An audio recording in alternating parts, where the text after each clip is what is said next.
지난 3월 19일 제1차 회의에서는 코로나19 피해로 직접적인 타격을 받은 중기 소상공인과 취약계층 지원 방안을 중심으로 민생금융안정 패키지 프로그램 50조 원 플러스 알파를 발표한 바 있습니다. 이번 2차 회의에서는 지원 규모를 확대하여 100조 플러스 알파로 과감히 늘리면서 지원 대상을 중견, 대기업까지 확대하고 금융시장 안정장치들을 구체화하는 금융시장 안정화 방안을 마련하였습니다.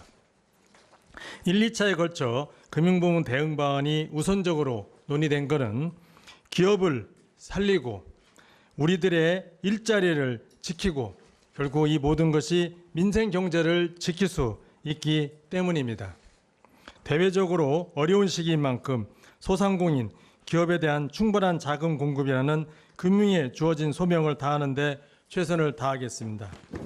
근본 대책은 세 가지 사항에 중점을 두고 추진하겠습니다. 첫째, 촘촘한 자금 지원망을 구축하겠습니다. 소상공인, 중소기업, 중견기업, 대기업에 이르기까지 기업의 자금 수요자별 특성에 맞게 치밀하게 지원하겠습니다. 두 번째, 시장의 불안심리 확산을 방지하겠습니다. 지금 이 표에 보시는 대로 지난번 1차 대책은 중소기업과 소상공인의 기업의 만기 연장 이쪽 부분에 중점을 두고 저희가 추진했습니다. 그런데 기업 사정이 앞으로 소상공인에 머무르지 않고 중소기업, 중견기업, 대기업으로 이동할 수 있고 단순한 대출 문제에서 떠나서 보증, 그다음에 단기자금 시장, 회사채, 결국은 자본시장까지 이 흐름이 흘러갈 수 있는데 이게 시간을 따라가 흘러갈 수도 있고 아니면 동시에 벌어질 수 있기 때문에 저희의 대책은 모든 것을 다 고려해서 이번에 만들었다는 말씀을 드리겠습니다. 다음 장. 예, 이게 이제 그 화면인데요.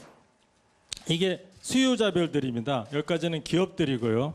여기는 시장 관련된, 금융시장 관련된 겁니다. 그래서 저희가 이 표시로 되어 있는 거는 지난 1차 때 발표를 했던 거고요.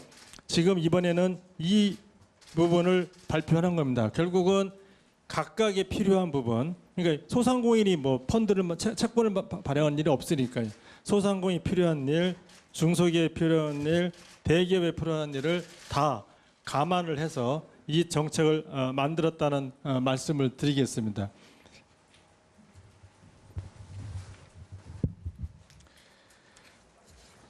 세 번째, 이번 대책은 범국가적 위기 대응인 만큼 경제 주체별 소통과 협업을 토대로 실행해 나가겠습니다. 금융당국뿐만 아니라 기획재정부, 한국은행과 합심해서 근본 대책을 마련하였습니다. 정책금융기관과 민간금융기관도 공감과 연대를 바탕으로 어려움을 감수하면서 다 같이 동참하였습니다. 바로 어제 은행권과 코로나19 위기 극복을 위한 금융지원 협약을 체결하였습니다. 내일은 은행권은 물론 금융투자 업계, 보험, 여전, 저축은행, 상호금융 등 전 금융권과 함께 적극적 협조를 결의할 것입니다. 앞으로의 실행 과정에 있어서 모든 경제 주체가 한마음 한뜻으로 임하도록 하겠습니다. 그럼 주요 추진 과제를 설명드리겠습니다. 첫 번째로 정책금융기관이 단기적으로 감내 가능한 최대 수준까지 자금을 공급하겠습니다. 우선 지난 3월 19일 발표한 29조 규모의 자금 집행을 최대한 신속하게 집행해 나가겠습니다. 이에 더하여 코로나19로 인한 충격을 우리 중소기업, 중견기업들이 견딜 수 있도록 사는, 기은, 수은, 신보 등 정책금융기관을 총동원하여 29조 원을 추가 공급하겠습니다.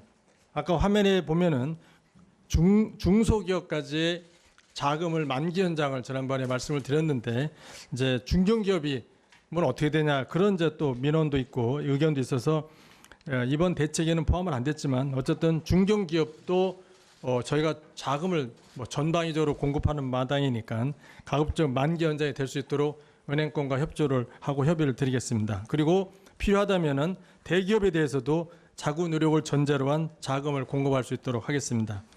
1차, 2차 대책을 합하면은 총 58조 원의 대출 보증이 공급된다고 할 수 있겠습니다.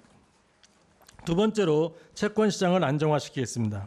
기업이 채권 시장에서 원활하게 자금을 조달할 수 있도록 기존에 조성키로 한 채권시장 안전펀드 10조 원을 즉시 가동하겠습니다. 이와 동시에 10조 원을 신속하게 추가 조성하여 총 규모를 20조 원으로 확대하겠습니다. 2008년 글로벌 위기 당시보다 2배 수준으로 규모를 확대한 만큼 시장 불안 심리를 완화하는 데 기여할 수 있을 것으로 기대합니다. 즉각 실행 방안에 착수하겠습니다.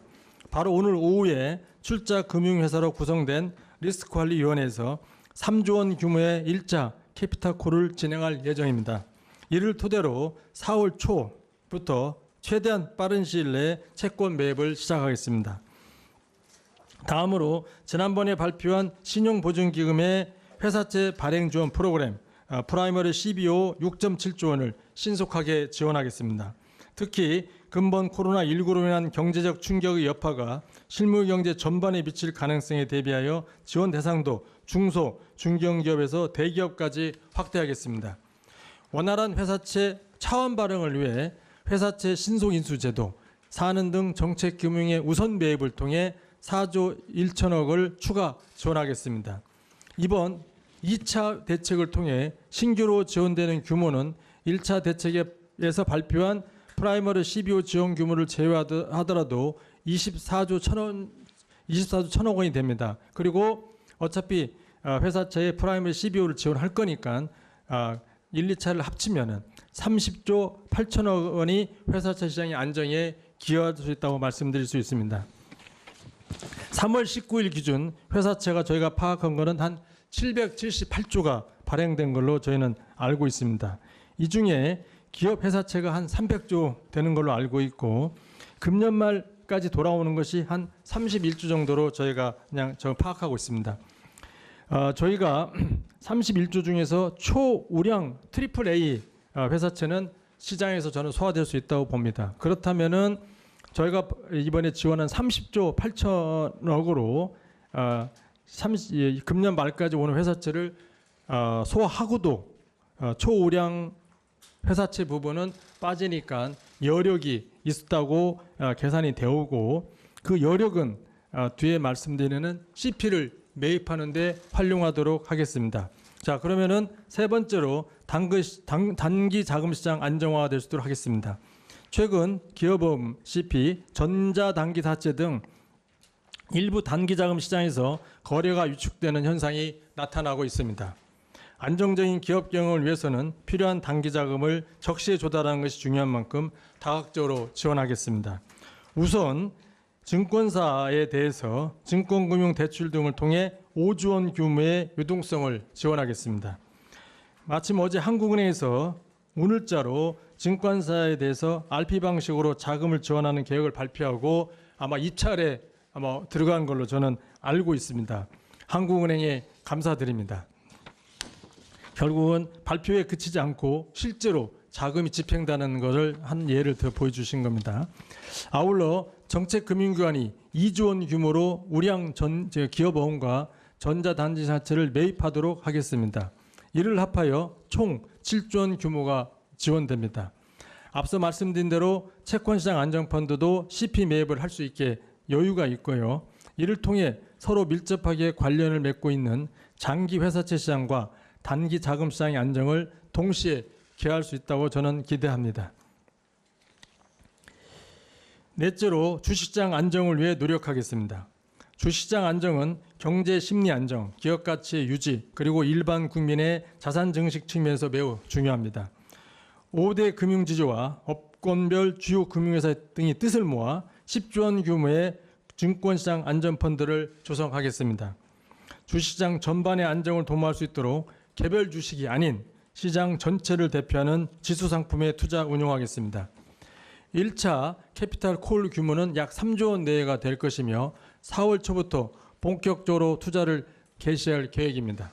그 전이라도 증권 유관기관이 조성키로 한 7천억 원은 보다 신속하게 투입하도록 하겠습니다. 정부도 금융회사의 투자 장애 요인을 해소할 수 있도록 출자 금융회사에 대한 건전성 규제 부담 완화, 투자 인센티브 제공을 위하여 세제 지원 방안도 마련 중에 있습니다. 아울러 국민 여러분들이 보다 장기적인 시각으로 우리 증권시장에 투자할 수 있도록 하겠습니다. ISA의 가입 대상을 확대하고 투자 대상에 주식을 추가하는 등의 효과적인 세제 지원 방안을 세제당국이 강구해 나가기로 하였습니다. 금융권과 국민들의 노력에 대해 연기금 등 기관 투자자들도 보다 장기적인 시각에서 우리 경제와 주식시장의 저력을 믿고 시장 안정에 적극 동참하여 주시기를 바라며 또 그렇게 하실 강한 의지가 있다는 것을 알고 있습니다. 지금까지 정부가 제1차, 2차에 걸쳐 논의하고 준비한 금융시장 안정화 방안을 말씀드렸습니다. 지난번에 말씀드린 바와 같이 첫째, 정부는 현 상황의 엄중함을 인지하고 있습니다. 둘째, 정부는 이를 타개하려는 강한 의지가 있습니다. 셋째, 정부는 충분한 수단과 능력을 가지고 있습니다. 이번 대책을 속도감 있게 집행하되 지속적으로 현장의 목소리에 귀를 기울여 정책을 보완해 나가겠습니다. 지난번 발표한 소상공인 경영 안정자금의 경우 신청이 급증하면서 창구 대기에 두세 달이 걸린 문제가 있었습니다. 제가 듣기로는 일주일 전에 접수된 문건만 21만 건이라고 저는 들었습니다만 어쨌든 그동안 정부는 이를 해소하기 위해서 지원 인력 확충과 심사 절차를 간소화하고 대출 신청 접수 업무를 은행에 위탁했고 대출 수요의 일부를 시중은행, 기업은행으로의 분산 등 여러 가지 노력을 기울이고 있습니다. 아직도 대출 지원 문제가 완전히 해소되지는 않았으나 저는 처음에 말씀드렸던 두세 달이 두 달이 한 달 반으로, 달이 한 달로 줄어들고 있고 그렇게 하도록 계속 노력하고 있고 중기벤처부에서도 노력하고 있어서 여러 가지 창의적인 방안을 마련하고 있다는 말씀을 드리면서 이번 대책도 전례 없는 규모인 만큼 시행 초기 현장에서 다소간의 혼선이 있을 것으로 예상이 됩니다.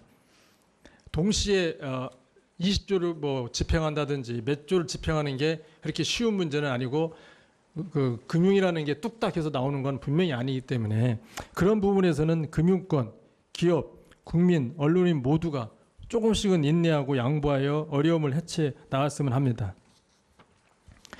그간 우리 경제는 숱한 위기를 슬기롭게 극복해온 경험과 저력이 있습니다. 지나친 비관도, 지나친 과도한 낙관도 하지 않되 자신감을 가지고 대응해 나간다면 지금의 어려움도 충분히 극복할 수 있으라고 저는 믿습니다.